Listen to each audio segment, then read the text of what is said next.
And Steve and Carolyn, this standoff has been going on almost 6 hours now, and police tell us that negotiators are talking with the tense mother, who at one point fired a shot for fear the state was coming to take her daughter over a decision she made on how to medicate her. My sister is a very kind, loving person. If she's feeling that she isn't safe, it's because she's been provoked to that. Peggy Godbolo had passionate words for reporters, while her sister Marianne stayed holed up in the house she shares with their mother and Marianne's 13-year-old daughter. If they have a warrant, then they should have shown it to her. And now I feel like this has just escalated completely and totally out of control. Peggy says the standoff started after Child Protective Services went to the door with police demanding to see Marianne's daughter. Then she fired a shot. She says her sister took the girl off a medication prescribed to combat serious complications she acquired from an immunization. And as a result of that, she got an illness called encephalitis. But my sister feels very strongly that she, as a parent, has a right to seek the kind of medical treatment that she wants for her daughter. So that no one ends up hurt, harmed, injured, or dead. An impromptu prayer came shortly after Minister Malik Shabazz arrived to the scene. He was one of the few people Marianne called to speak to from inside, while the SWAT team, Special Response Team, several police cars, and even the Red Cross waited outside. I want to make this clear. The mother doesn't sound crazy to me. She sounds like a mother trying to protect her child. And Minister Malik Shabazz still here at the ready to speak to her if she needs to. You can see police vehicles still out here, EMS and the Red Cross. He did tell us that she feels a little nervous. She's scared, of course, has a distrust for police right now and isn't sure what's happening. She is speaking with a negotiator, and hopefully, Stephen and Carolyn, there is a peaceful end to this. Live on Detroit's West Side, I'm Glenda Lewis. Back to you. Yeah. Well, Dave and Glenda outside court here earlier today. The family of this mother say they are outraged and that this mom should be set free. 57-year-old Marianne Godboldo appears before a judge for the first time since she barricaded herself and her 13-year-old daughter inside their West Side home on Thursday. Godboldo's attorney tried to get her out of jail on personal bond, but the judge wouldn't have it. Your client allegedly fired a shot at the police, also sprayed drywall at one officer in particular. Based on that, the court is setting a bond of $500,000 cash surety. Godboldo's attorney, friends, and family say her incarceration is an injustice. My client is a mother who is protecting her child against Child Protective Services, who is acting overreaching and outside the scope of their authority. Godboldo is accused of firing shots at police through a wall of her home. It happened after Child Protective Services had first gone to her house on Blaine Thursday evening to take custody of her 13-year-old daughter. Authorities say Godboldo was to lose custody because she was not giving her daughter medication for a mental illness. When she refused to answer the door for protective services, police were called, shots were fired, and the standoff ensued. You cannot superimpose your will to give a child Risperdal, which is a psychotropic medication. The 13-year-old is being treated at a local mental facility. Relatives are hoping to ultimately get custody of her. In regards to about our daughter being in the Hawthorne Mental Health Center, in regards to whereas we couldn't see her yesterday, they didn't have any visitation papers available. The family says they are planning a rally with local ministers to help pay Godboldo's legal expenses. Meanwhile, she will appear back in court on April 8th. Reporting live downtown, I'm Tom Waite, Channel 7 Action News. Dave, back to you. Tom, thank you very much. Now, according to the mother's attorney, her daughter was prescribed that medication, which is called Risperdal. Risperdal is an antipsychotic drug often prescribed for treatment of schizophrenia, bipolar disorder, and other mental illnesses. Some of the common side effects of the medication include anxiety, drowsiness, fatigue, and restlessness. Detroit mother who was jailed after a standoff with police over the welfare of her own child says parental rights are being undermined. She disagreed with the state of Michigan and Child Protective Services over the demand to medicate her child. Well, tonight in a one-on-one interview to be seen only here on 7, she's telling her side of the story. Marianne Godboldo is free on personal bond and fighting to regain custody of her 13-year-old daughter, a daughter who now sits in a mental institution without the watchful and loving eye of her own mother. Instead, she's under the care of a psychiatrist. He says she's psychotic, but we don't understand because she can read, she can write, she can spell.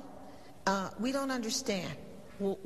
She would be diagnosed with this other thing, but it doesn't make sense. This is what he tells me. Godboldo, seen here dancing during a community tribute, says this nightmare began when her child at age 11 started acting strange and was soon diagnosed with encephalitis, which caused swelling of the brain. Godboldo believes the immunizations her daughter received just before she noticed the strange behavior was to blame. She sought help at Children's Hospital, where doctors recommended further evaluation at another facility. But after more than 10 days of evaluation, they ruled, your daughter is psychotic. She needs medication. Reluctantly, Godboldo allowed her daughter to be put on these powerful psychotic drugs. But hallucinations and what her mother calls strange, fearful, and clingy behavior followed. She wanted another doctor's opinion, but instead was told, we're putting your daughter in a hospital. She's sick. She needs to go to a hospital. A hospital or a psychiatric hospital? Okay. A psychiatric hospital was the last place she wanted to see her daughter, who normally loved dancing, horseback riding, and a kid she says was given a clean bill of health before the bout with encephalitis. She says 3 people threatened to take her daughter away if she didn't allow her to be admitted: a nurse, a psychiatrist, and the director of the facility. We can petition you. We can take you to court. At that point, she wanted a second medical opinion and chose to take her daughter home. The facility called Child Protective Services, and that led to this 12-hour standoff at her home more than a week ago. Authorities say they were set to take custody because Godboldo would not give her daughter medication. So you felt essentially they were putting poison in your daughter's body? Psychotic medication is poison. After refusing to open the door for Child Protective Services, police were called to Godboldo's home after witnesses say a shot was fired. But she refused to talk about what happened the day of the standoff. It was terrifying, but I kept my composure because I knew that my daughter's life and her future was at stake. She says she came out because so many in the community who didn't even know her came to stand by a mother's side. I literally put my life and my daughter's life in their hands, and I'm trusting in them at this time. Marianne was hauled off to prison for 5 days. She was released Wednesday after a judge reduced her $500,000 bond to a $200,000 personal bond. I've clearly felt that my rights were violated, without a doubt. She still hasn't been allowed to see her daughter. A hearing today ruled her daughter's father can see their child, but only if he's supervised. And she, too, will only be allowed supervised visits. The good news: I've heard she's wonderful. They have not allowed me to see her. They rushed me off. They won't allow you to see your own child? No, they rushed me off to the Hooskow jail. Well, tomorrow, the Justice for Marianne Godboldo Action Committee is holding a rally at Hartford Memorial Baptist Church in Detroit at 9 a.m. Godboldo's next court hearing will be April 6th, and a criminal examination follows on April 8th. We'll be there. Well, it is actually still underway in front of the referee, Leslie Graves, and there are many things to sort out. But first of all, I do want to tell you that Marianne Godboldo is here, and she's here along with the father of the 13-year-old girl. His name is Mubarak Hakim, so they're both in there. They both have attorneys. They're both trying to get the child freed. What is happening right now is a probable cause hearing to find out if the state had the right to remove the 13-year-old child from the house. Now, the child apparently needs some sort of mental health medication, psychotropic drugs. The mother was opposed to giving her those drugs. Anyway, Child Protective Services outlined 17 different allegations for why this child should be removed from the house. Now, this all stems from a standoff that occurred over the night of March 24th and into the early morning hours March 25th, when Marianne Godboldo allegedly fired a shot at police when the police came to enforce the order to take that 13-year-old child out of the home. And so that's when all of this got started. Right now, they're trying to hear the case about whether or not the state had the right to take the child out of the house. They dismissed a motion to just throw all of this out of court and give the child back to her.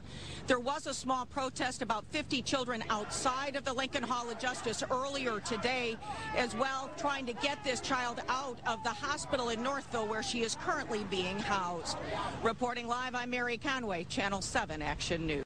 The referee ruled that the state had probable cause to take her 13-year-old child out of her home. Marianne Godboldo reacted emotionally, calling on the president for help. It's hard for me to walk out of here without knowing that I'm going to get my daughter back. I need the president of the United States to step into this. Come help me, Obama. Come help me, First Lady Obama. I want my daughter back. The state asked that her 13-year-old daughter, Ariana, be removed based on 17 different allegations, primarily that Godboldo wasn't giving her daughter the medication she needed to control her mental illness. When police showed up to take Ariana, Godboldo allegedly fired a shot at them and held them at bay. Ariana is now at a pediatric psychiatric facility in Northville, where Godboldo claims she's being abused. She has been much molested at the Hawthorne Hospital where she is at this time. It's been confirmed that that's happened. The child's father now says he's willing to care for her. The CPS made a statement and they lied, saying that I said that I was in a position I had to work and I wasn't able to take care of Ariana. I did not make that statement. Free Ariana! Free Ariana! Community groups have rallied on behalf of the family, saying parents should decide their children's medical treatment. We're challenging Governor Snyder. He can make this stop immediately. Marianne Godboldo is also facing legal charges for the police standoff. Her attorneys are still trying to get that thrown out as well. In Detroit, I'm Mary Conway, Channel 7 Action News. All right, thank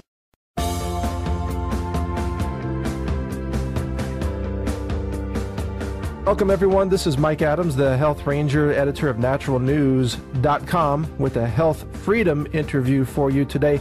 We are joined by a woman that I have publicly called a civil rights and human rights hero for her stand against what we call the medical police state in America today.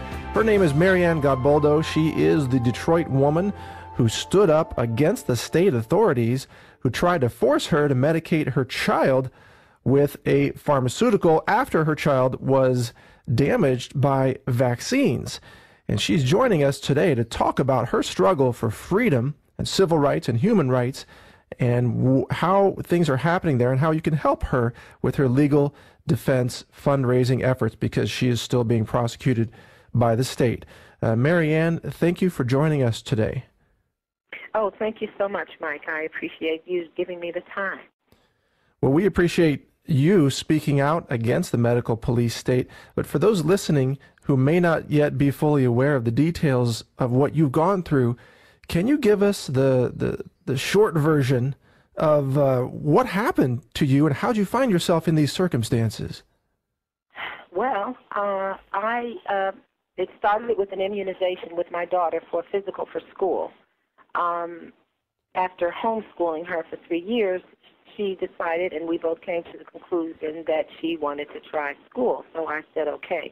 They practically force you to get these immunizations with repeatedly asking you where the form is, where's the form. So we ended up getting the immunizations. I thought, my daughter being 11 and a half, that there couldn't possibly be any dangers as far as her learning ability. That was a mistake. She received the immunizations, the TDAP and the Minocatra. She immediately began to exhibit terrible, severe behavioral changes. I took her back to the doctor. The doctor denied that that was the issue.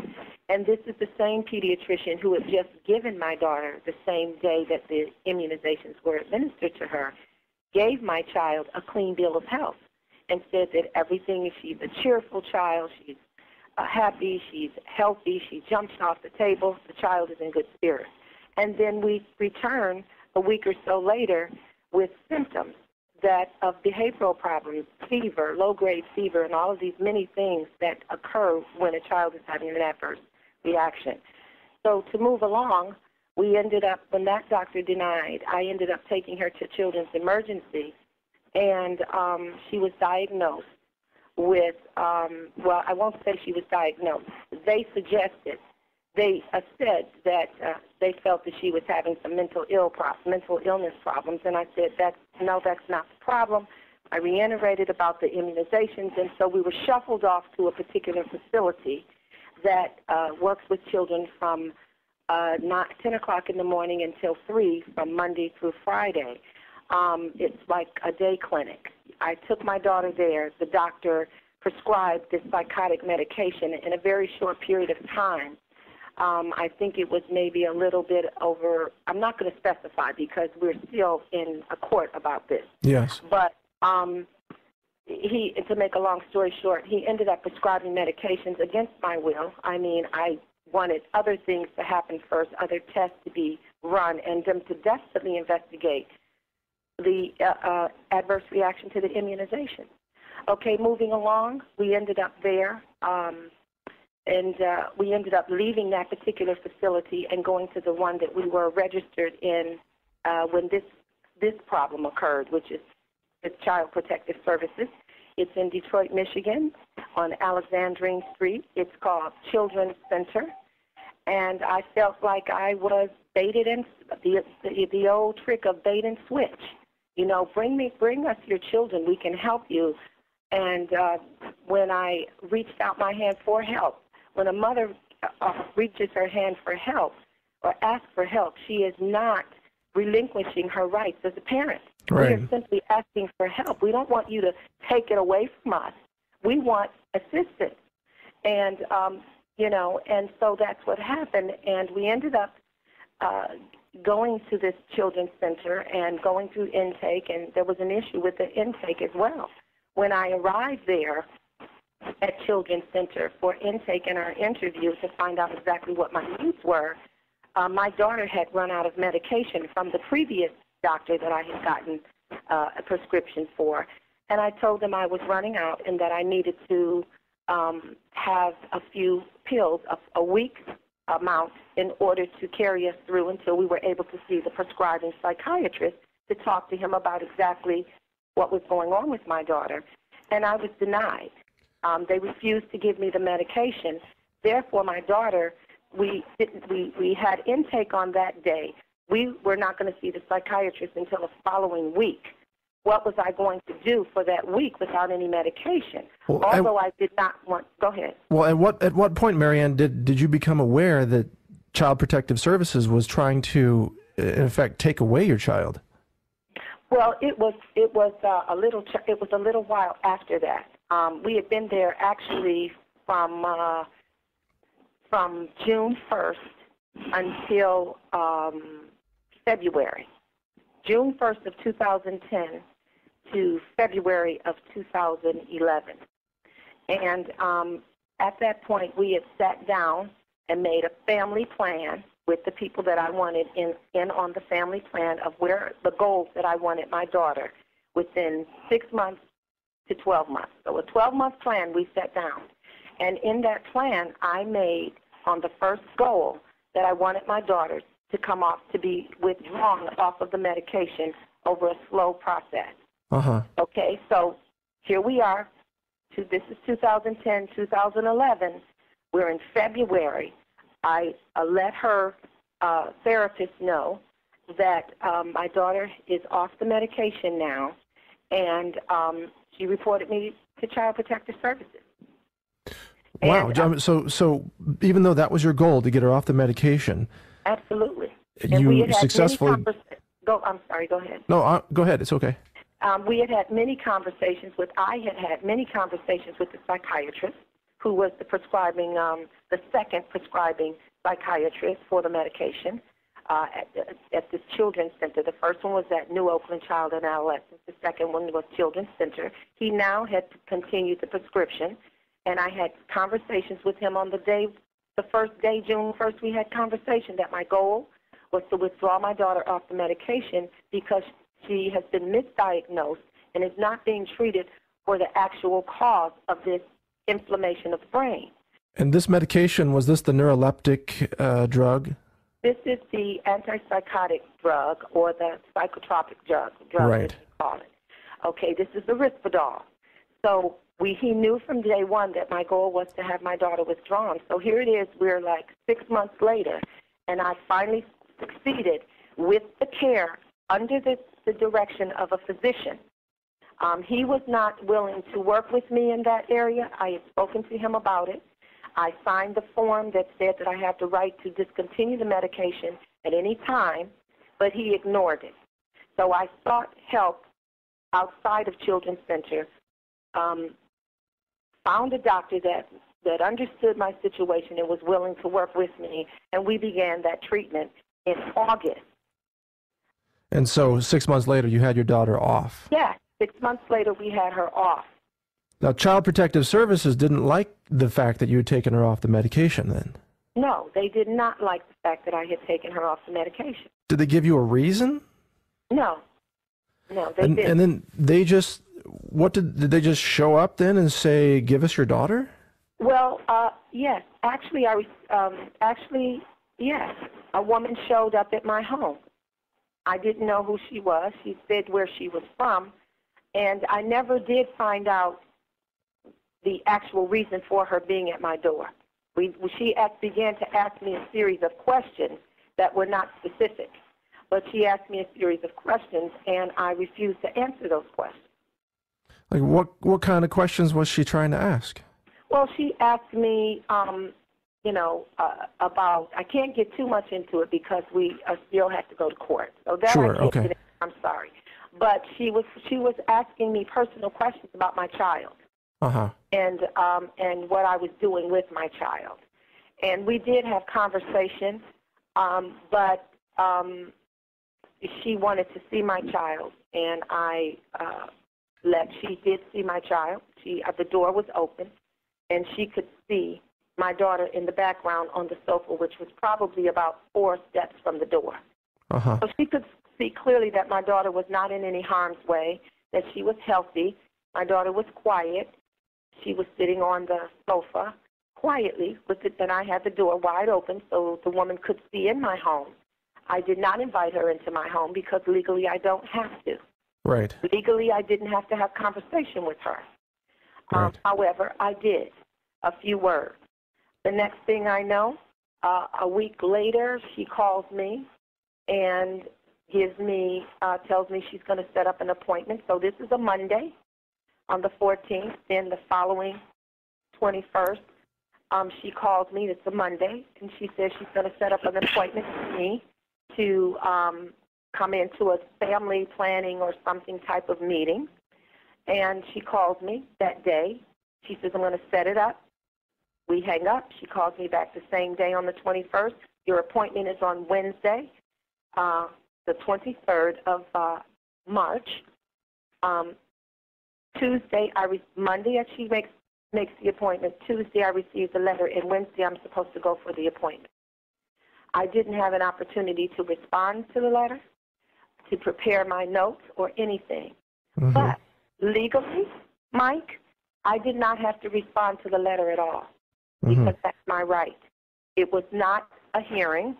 It was not a mandatory letter, a notice of any sort. I already had a plan in place. I sat down for 3 hours, on 2 to 3 hours, 2 different days at Children's Center, making a family plan for 12 months. I didn't need their plan. Yeah. They had offered me their plan before, and I sent them a notice saying thank you, but no thank you. I have a plan. I'm happy with the one that I have. So did they seem to be offended that you didn't want their plan? Well, as I said, I was unable to have conversation to respond to this with me receiving the letter the very next day and then the meetings the following day. And on Thursday, so this happened Monday, the phone call, Tuesday the letter, Wednesday the meeting. On Thursday, a police officer shows up at my door demanding to see my child. I asked him if he had legal documentation. He said yes. I said, let me see it. The documentation was never, he said he had a court order. I said, do you have a court order? Do you have a warrant? He said he had a court order. He never produced the legal documentation. See my child nor to enter my home. I shut my door, and that was it. And the next thing I know, the CPS worker I never saw that day. She never came on my porch. She was never on my porch. I never saw her that day. And I know from my rights, from what I read about parents' rights as it pertains to CPS, is that I do not have to have conversation with them. I do not have to let them in my home. A police officer comes to your home with a CPS worker to protect the CPS worker from any harm, if there is indeed going to be any. The police officer never should have been on my porch. He and I never should have had conversation. So how did it then escalate to the whole SWAT team showing up? Okay, I can only give you limited information on this because I haven't gone to court. So I shut my door. They went back and forth with this. We have it. Go get it from the car. Go get it from the car. We have it. We have it. Open the door, ma'am. So I finally shut the door because the form was never given. I hear this noise of someone breaking into the side of my side door. And I hear this noise. And from that point, I can't really discuss it from that point on.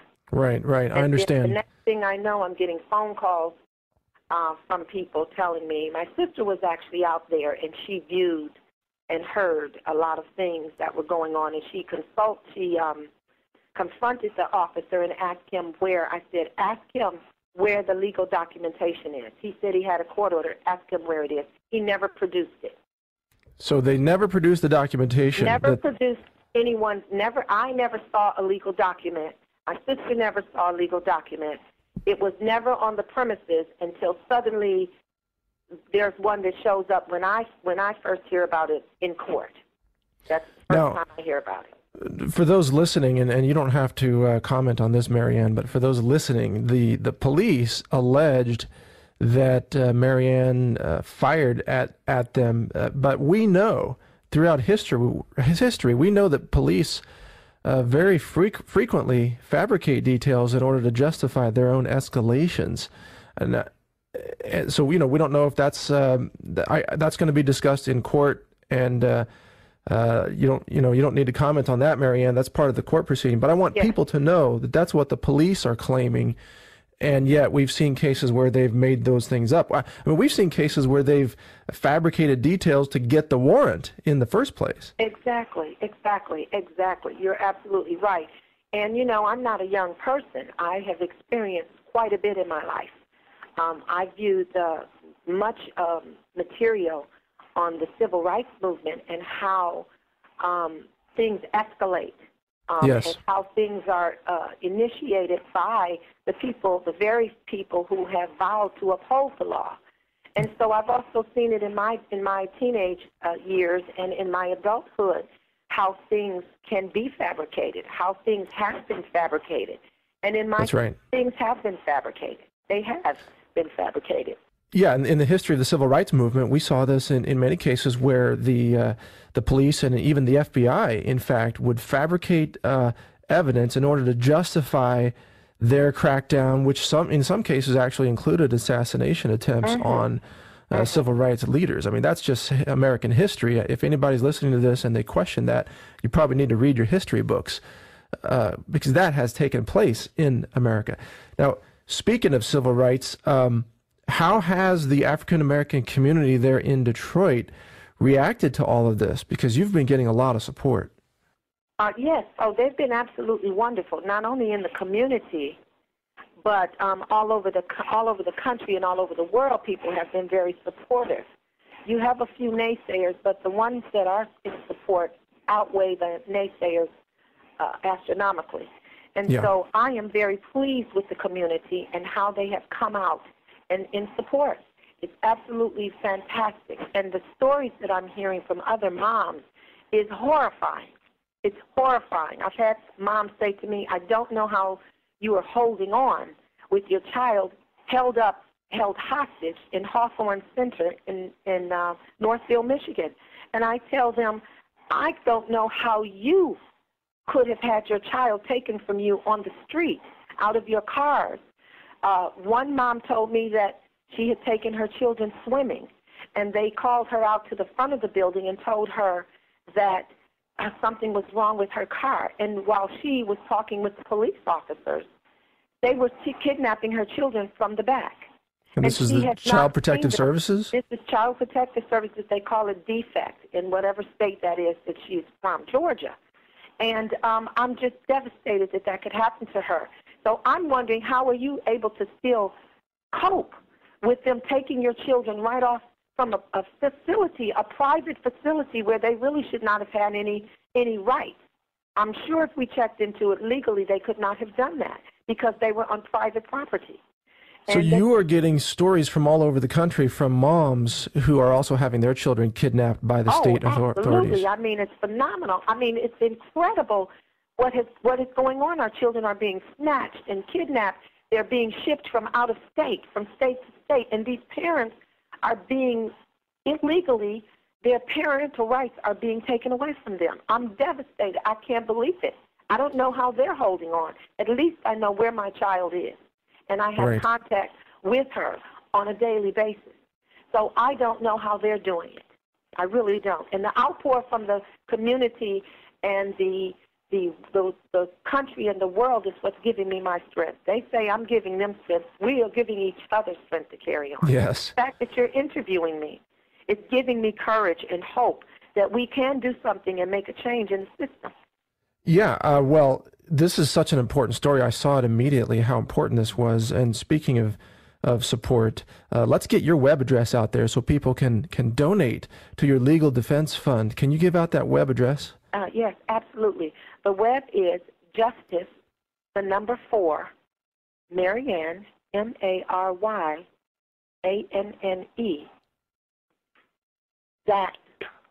.com. Yes, so Marianne, Justice for Marianne.com. All right, so folks, if you're listening to this, I encourage you to go to that website, justiceformarianne.com. We'll put it on the screen too when we post this as a video. And donate what you can, $10, $25, $100. Help with Marianne's Legal Defense Fund. Now, I saw some video of one or two attorneys that came to your aid. Absolutely. They were absolutely wonderful, and they still are. They're working tirelessly to get my daughter back for me. Wanda Evans, Allison Folmar, Ron Scott is a community activist in Detroit, Michigan. And he comes out wherever he can, and I'm so appreciative of Roger Farina. Roger Farina. They just came out of nowhere, and when I came out of the house that night, I had lawyers already. Already I had lawyers on hand beginning the work for me that I needed to have, a legal defense. And it was absolutely wonderful when I came out. And Judge Thomas was a major initiator in this. Maureen Taylor, a community welfare activist, and her partners, Helen Moore, and they've just all been fantastic. Malik Shabazz on WHPR, Channel 33, TV 88, if I may give a plug there. Sure, absolutely. They have been wonderful because they were some of the first people that I called when all of this started, because I knew that they would report the truth and the facts would be there. If anything happened, I had no way of knowing what was going to happen when I was told that we had helicopters and the SWAT team and sharpshooters. I had no idea that it would escalate to this. That was not my plan. I was simply being a mother, protecting my child. And well, you know, people have got to be questioning why is Detroit using taxpayer dollars to send in the snipers and the SWAT teams and the helicopters just over a medication issue? I mean, even from that perspective, it makes no sense. I mean, Detroit is, you know, out of money like most cities are, and we're short on cops who actually do important work, like keeping actual criminals off the streets, right? Absolutely, absolutely. You know, when I was carrying my daughter at 7 months, I was robbed in front of my home, and I reported it to the Detroit Police Department. They sent out two undercover police officers. I told them where the young man had gone. He was only 2 doors from my home. And they did nothing. They got into their cars and they left. I went down to the police department to make a report. And the detective that took my report was making jokes. Now, I'm 7 months pregnant, robbed in front of my home, and this is how I was treated. So, you know, I know, like many other parents and citizens in the city of Detroit, that our police department, we don't feel safe. We don't feel safe at all. And with the police officer coming to my home and whoever it was, I'm assuming it was a police officer that broke into my home. I have no way of knowing because it was my side door. But when a police officer knocks on your door and demands your child, and he doesn't want to give you a reason why he's here, he did not tell me why he came to my home. It makes you, we all become very frightened. Of course. Wonder who's going to be next. Whose child is going to be next? Whose child are they going to snatch and ship off to another state and never see your child again? It worries me. This America needs to stand up and come out even more so than they did. We need physical bodies to show up at our pickets. I've been picketing Child Protective Services on Canfield Street in Detroit, Michigan. I've been picketing at the Hawthorne Center in Northfield, Michigan. We've been picketing everywhere. We've been picketing at the juvenile courthouse with Lynn Pierce. And the children from Insta-Roma Institute came out. We have young children in grade school who came out and who gave a fundraiser for us so that we can have support. And it's been absolutely wonderful. Of the parents of Insta-Roma who have allowed their children to come out and do a study about the society and what's going on in their civil rights and their human rights. Because, Mike, you're absolutely right. This is a human rights as well as a civil rights issue. Yeah. And my daughter is also an amputee, and they are neglecting her in the Hawthorne Center, terribly neglecting her. They are keeping her prosthesis locked up in a closet. She can't put her prosthesis on. When they sent her back to Detroit for an examination, they didn't send her prosthesis. That's how my daughter mobilizes herself. She needs to have dental care, and she is not getting that. She needs to have schooling, and she is not getting that. And even though my daughter was unable to do proper schooling on the medication, because anyone who's ever been on Risperdal, a mind-altering drug, knows that you cannot focus long enough to do any concentrated schoolwork, which is why I was so desperate to get her off. But even though during the time of the withdrawal, I was always reading to her, doing hand games, doing counting games. Being a mom, it sounds like. Being a mom, changing her diet. I have a wonderful group of ladies and men in the city of Detroit that have offered their services for the holistic approach, the alternative medicine. I don't really like to call it alternative because it is the original medicine, and it really is the traditional medicine. Is this possibly one of the reasons why you may have been targeted, because you promote a holistic diet, because you question the psychiatric medication of a 13-year-old girl, because you don't just do what you're told and you actually ask intelligent questions? Mm-hmm. I believe pretty much all of the things that you listed. But, however, the main issue here is I have the choice to take my child off of a mind-altering drug, psychotic drug, psychotropic medication, any way you want to say it, when I see that it's harmful to my child. She became, and it's what's so killing about this, Mike, is that what they do is they gave my daughter this medication, and then they treated the symptoms that she got, the side effects that she got from the psychotropic medication with the psychotropic medication. So it causes the side effects. We see that all the time. All the time. It causes the very thing that they are accusing us of accusing my daughter, me of, or the diagnosis of those symptoms, which is not true. When my daughter went in there and first spoke to them, she was able to communicate with them and tell them what she was exhibiting. Inflammation of the brain causes deliriousness or abstractness. If anyone who's had a terrible flu or a cold has experienced that, or just delirium, what do they call it? I was delirious for lack of sleep. So if your brain has inflammation, It's going to cause you to not quite be on point all the time.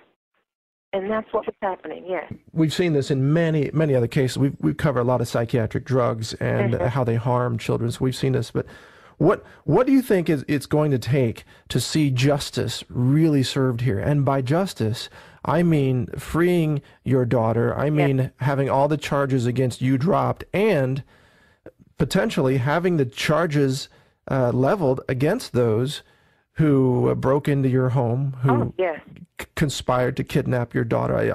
I got to call it a kidnapping attempt because that's what it was. That's what it was. Thank you so much, Mike. I appreciate that, of you hearing and reading the facts.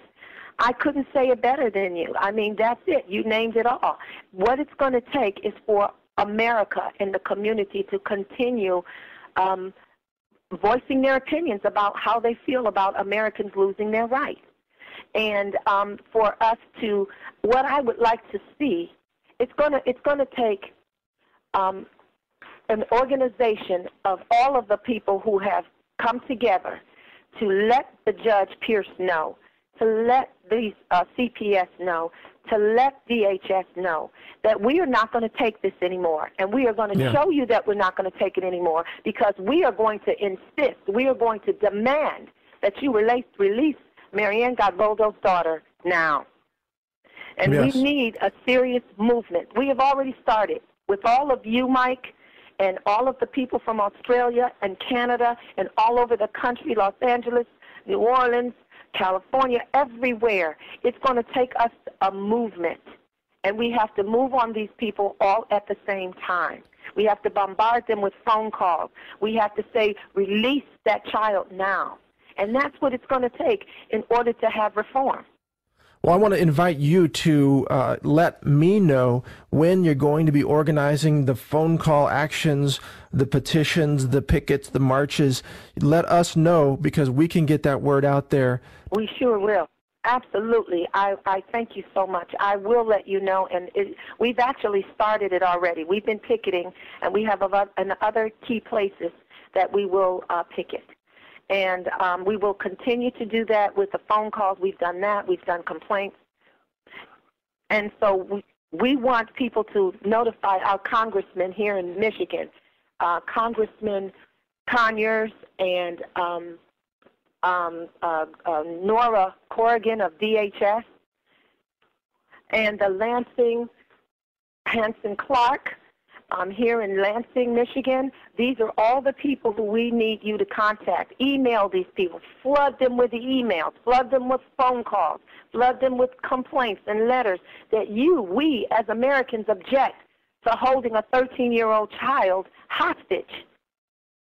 And they're getting paid for it. The Hawthorne Center is getting paid money. That's right. That's what it is. Well, that's the other side of this. That's part of the story that really hasn't been talked about by very many people, that these institutions, they, in effect, make money by confiscating more children and putting them, in their facilities. They get paid. Oh, they get a lot of money. That's another thing that I noticed in Monica's article at your Natural News.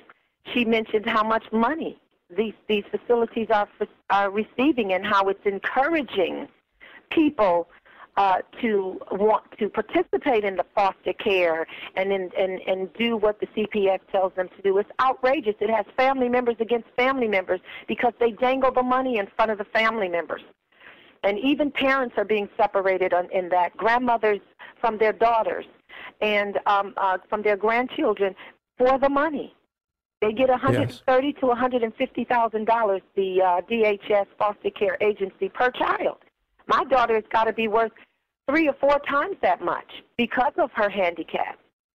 That's incredible. I filed a report to the state police as well as the city police, Detroit police, about my daughter having an STD.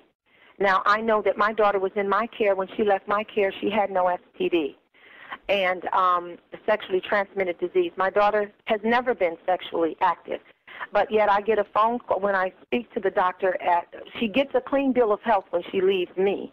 She goes to Children's Hospital where they insist that she has to go to get an exam, an abuse exam is what they said, to make sure that she was okay. I was fine with that as long as my sister accompanied her and my daughter would leave with my sister, her aunt, when the exam was over.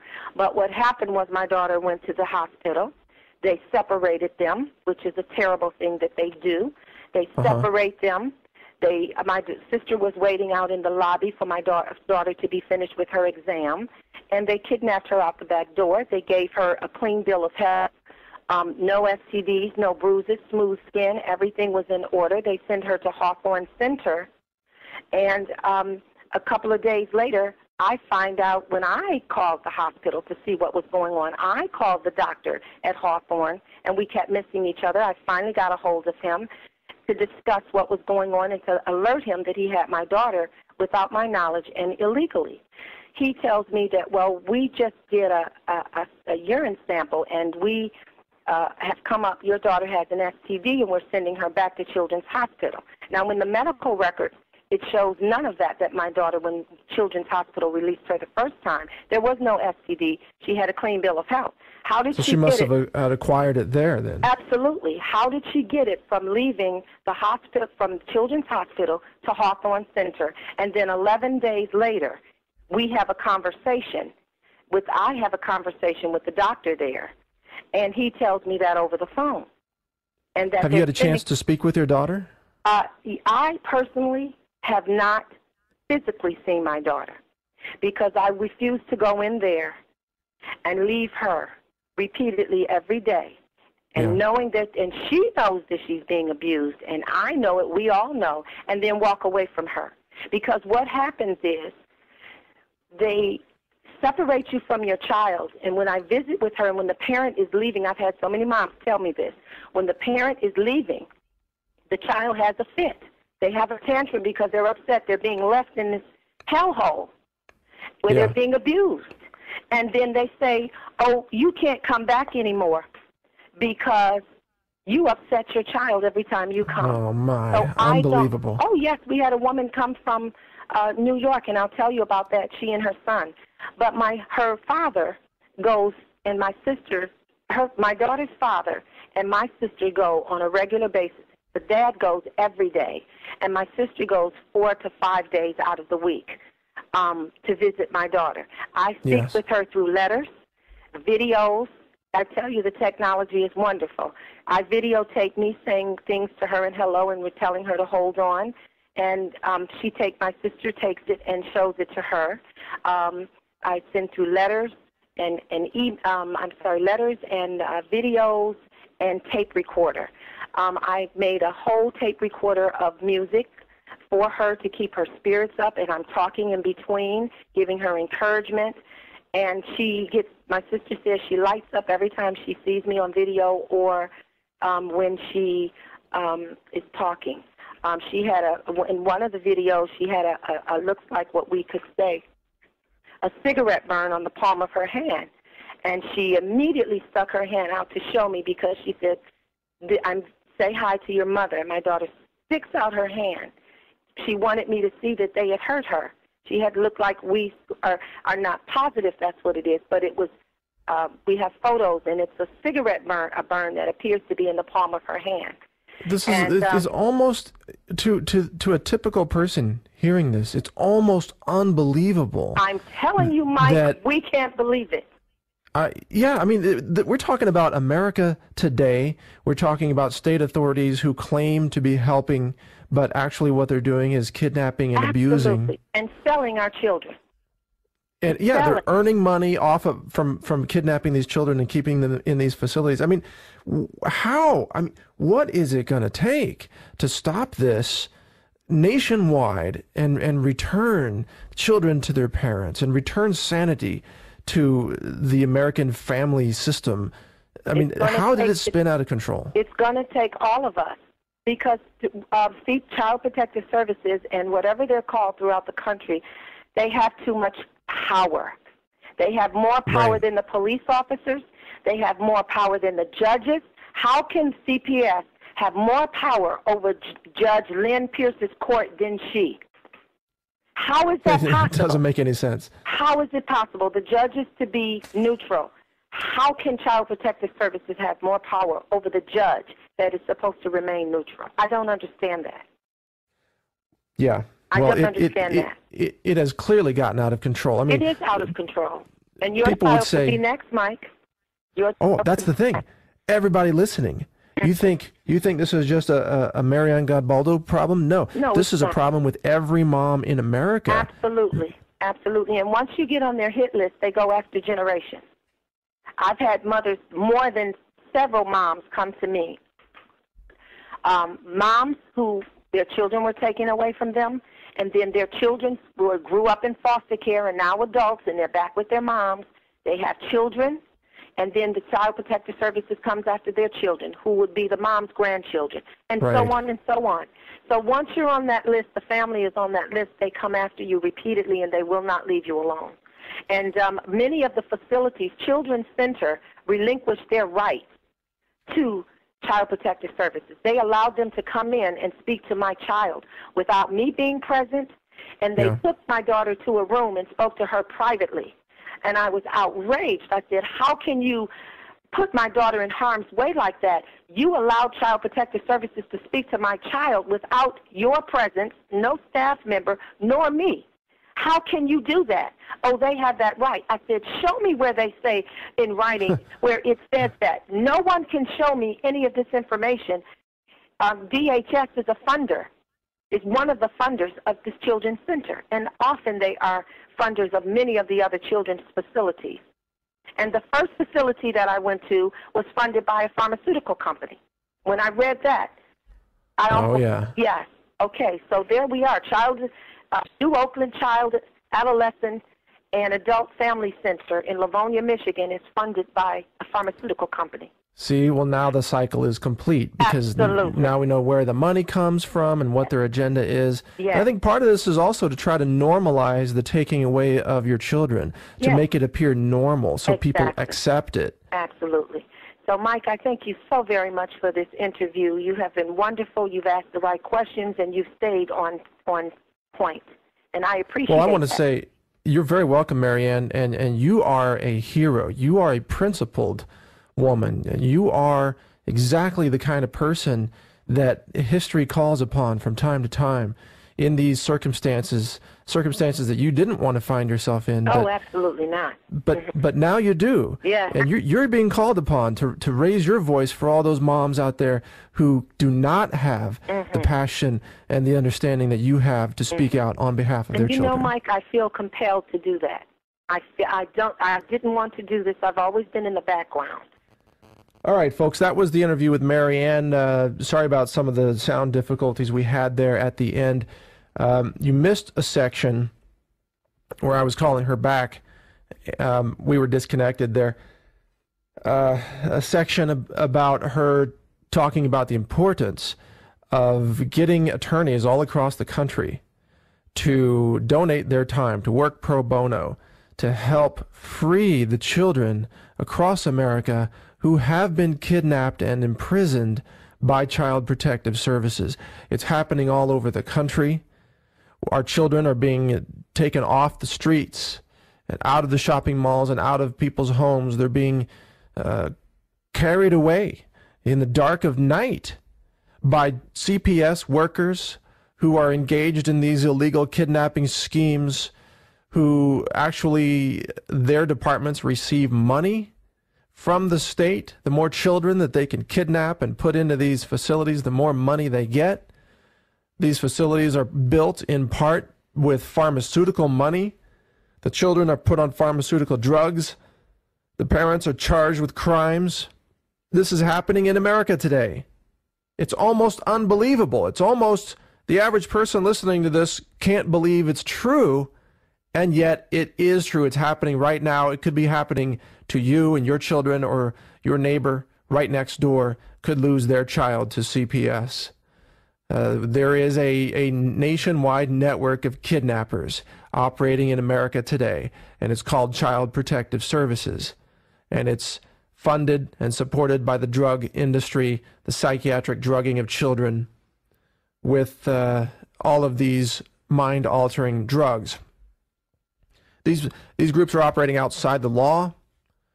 It is a lawless operation. It is an inhumane operation. It is a violation of civil rights and human rights and parents' rights. It is a criminal racket. It is the trafficking of children happening in America today, enforced by the state. Think about it. Think about it. These children are being sexually abused. I mean, we are talking about human trafficking taking place in America today and condoned by the state. The state itself has become the human trafficking terrorist organization that's out there targeting parents and stealing their children. And I bet you that black families are disproportionately targeted, because I think there is a racist overtone in all of this. They don't go out to the white suburbs and kidnap their children nearly as often as they go into the inner cities and kidnap the children of African American families. This is going on, and as Marianne explained, they're targeting multiple generations in the same family, stealing children, generation after generation. This is a travesty of justice. This is inhumane. This is almost beyond criminal-minded activity. This is sick. These people need, the people doing this, the CPS workers, these people need to be thrown into the mental institutions themselves, because they are sick, psychopathic individuals, child molesters and kidnappers. These are the people who need to be locked away, not the children that they innocently target. It's insane. But we're going to keep covering this issue here on Natural News, because it is an issue that reflects what's really happening in society today. This is crucial for us all to understand, that it's not just about Marianne in Detroit. It's about you. It's about your children. It's about your family, because it could happen to you anywhere. It's about the fabric of the culture. The entire nation is now being threatened in one way or another by these medical police state goons who are forcing chemotherapy onto children, who are forcing vaccinations onto children, and then when those vaccines harm the children, they're forcing more psychiatric medications to try to mask the symptoms caused by the vaccines in the first place. And of course, it's the holistic moms who are being targeted. It's the moms who dare to speak out. It's the health freedom. It's the homeschoolers. These are the folks who are being targeted. It's the black people being targeted. I mean, think about what's going on here. This is a form of genocide, in a sense. And it's completely unacceptable. We need to be marching in the streets. We need to be taking back our country from these medical police state thugs. We need to be rioting in the streets, if that's what it takes, to have justice served here, because we cannot continue to live in a country that claims to have freedom and justice for all when they're kidnapping our children and making money off them as some kind of child trafficking trade. That's not freedom and justice, folks. That's tyranny and oppression. That's what's happening in America today. And if we don't stand up and take back our freedoms, we're going to lose them all. We need to do whatever it takes to take back our freedoms and have peace for our communities and have security for our families and have rights for our parents and have health, holistic health for our children. Marianne's supposed crime was that she didn't surrender to the police state system of medication and vaccines and psychiatric drugs. She wanted to raise her daughter using holistic methods, nutrition, time with your daughter instead of television 24 hours a day. She wanted to help her daughter be a healthy human being. And in return for that, she got targeted. Incredible. Keep watching this on naturalnews.com. We're going to help raise funds for Marianne and bring some attention to this issue This is an issue that I believe very strongly is a core American health freedom issue. And we will not rest until we see justice served in this case. Thanks for listening. This is Mike Adams, the Health Ranger with naturalnews.com.